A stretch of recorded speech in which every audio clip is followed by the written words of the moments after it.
उत्तर प्रदेश के एक पिछड़े जिले में एक गांव था। नाम था अमलपुर।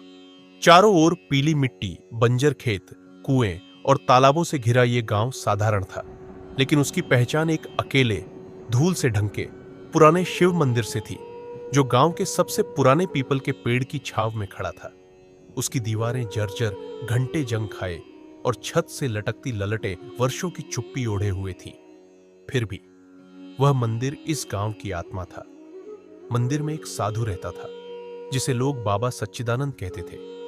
बेज रंग का कंबल ओढ़े, सफेद जटाए, हाथ में रुद्राक्ष की माला और चेहरे पर एक ऐसा प्रकाश जो शब्दों से परे था।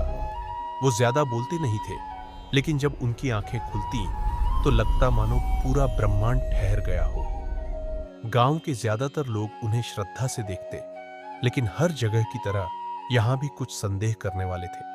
उनमें सबसे मुखर था कन्हैया मिश्रा, गांव का प्रधान और स्कूल का प्रधानाध्यापक। पढ़ा लिखा, तेज तर्रार, लेकिन ईश्वर से पूरी तरह विरक्त। उसका मानना था कि धर्म सिर्फ भय फैलाने का एक तरीका है। वह कहता, अगर भगवान होते तो दुनिया में इतना दुख क्यों होता।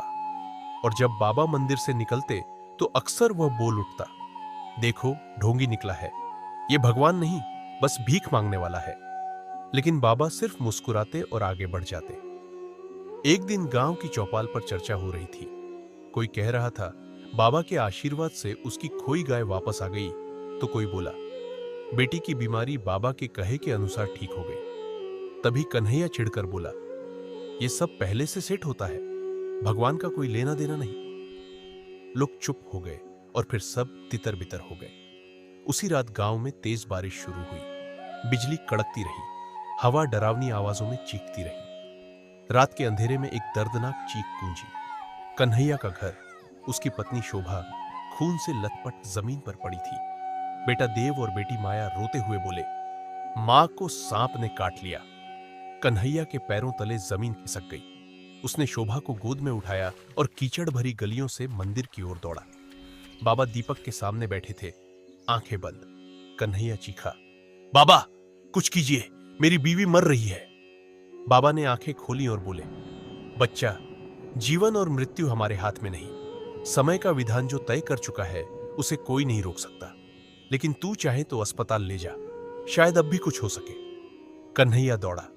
जीप न मिली तो एक ट्रॉली से कस्बे तक पहुंचा, लेकिन डॉक्टर ने सिर झुका लिया।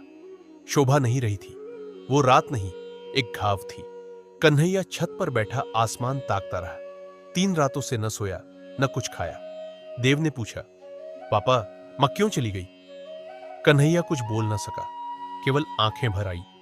तीसरे दिन रात को भारी बारिश में वो उठ खड़ा हुआ। रेनकोट पहनकर बाबा के मंदिर की ओर निकल पड़ा। उसके भीतर कुछ टूट चुका था और अब वह जवाब चाहता था। मंदिर की घंटियां हल्के हल्के हिल रही थी। दीपक की लौ जल रही थी। बाबा ध्यान में। कन्हैया बोला, बाबा मैंने आपको ढोंगी समझा, भगवान को कभी माना नहीं, लेकिन आज मेरे पास सवाल है। अगर भगवान है तो मेरी पत्नी क्यों मरी, मेरे बच्चे क्यों टूट गए।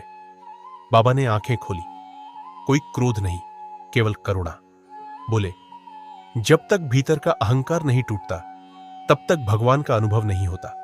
अगर सच में उत्तर चाहता है तो अमरनाथ जा, वहां तुझे उत्तर मिलेगा। अगले ही दिन कन्हैया ने अपने बच्चों को साथ लेने का निश्चय किया। बोलेरो में सामान भरा और उत्तर की ओर रवाना हो गया। रास्ते में खेत, नदियां और फिर पहाड़ आने लगे। एक मोड़ पर ऊपर से बर्फ का बड़ा टुकड़ा उनकी गाड़ी पर गिरा। शीशे टूटे, छत दबी, लेकिन तीनों पूरी तरह सुरक्षित। चमत्कार। तभी एक साधु सफेद वस्त्रों में त्रिशूल लेकर बर्फ में धीरे धीरे चलता हुआ दिखा। वही शांत मुस्कान, और फिर वो हवा में गायब हो गया। अब यात्रा सिर्फ पहाड़ की नहीं थी, ये आत्मा की यात्रा थी। बोलेरो से पंचतरणी पहुंचे। उसके बाद पैदल यात्रा शुरू हुई। बर्फ, ऊंचाई, थकान। माया बोली, अगर भगवान मिले तो मां को वापस लाने कहेंगे पापा। कन्हैया चुप रहा। उसी रात एक वृद्ध साधु मिला। उसने एक औषधि दी और कहा, यह बल देगी, शरीर थक चुका है। तीनों ने पी और चमत्कारिक रूप से शरीर में गर्माहट फैल गई।